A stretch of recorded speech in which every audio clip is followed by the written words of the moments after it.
venu ce soir pour participer à une table ronde sur un sujet d'actualité qui est le développement ou en tout cas la montée en puissance de la finance responsable.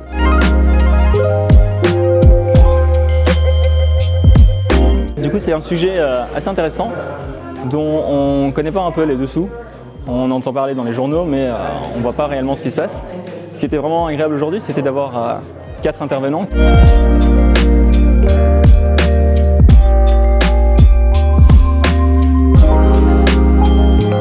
La finance responsable, elle consiste à investir avec une vision long terme dans des secteurs d'activité ou des entreprises qui ont une approche plus vertueuse des 3 pans principaux liés au développement durable, le pilier environnemental, le pilier social et bien évidemment les pratiques de gouvernance.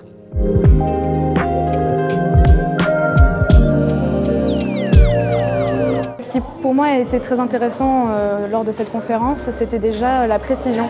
On parle souvent de finance durable, c'est un sujet qui est souvent pris en ce moment par l'actualité.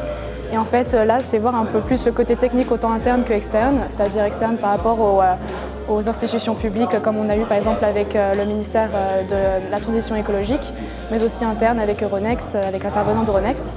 ESG, donc environnemental, social et gouvernance.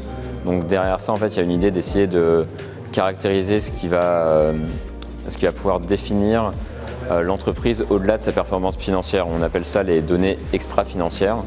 Et l'idée, c'est que c'est une première catégorisation, donc on s'est arrêté à 3 piliers, on aurait pu aller plus loin. Ça nous permet en fait d'essayer de savoir qu'est-ce que l'entreprise va avoir comme impact sur le monde, que ce soit d'un point de vue climat, biodiversité, pollution pour l'environnement, travail, bien-être des employés, etc. pour la partie sociale, et d'un point de vue plus sociétal au niveau de la gouvernance.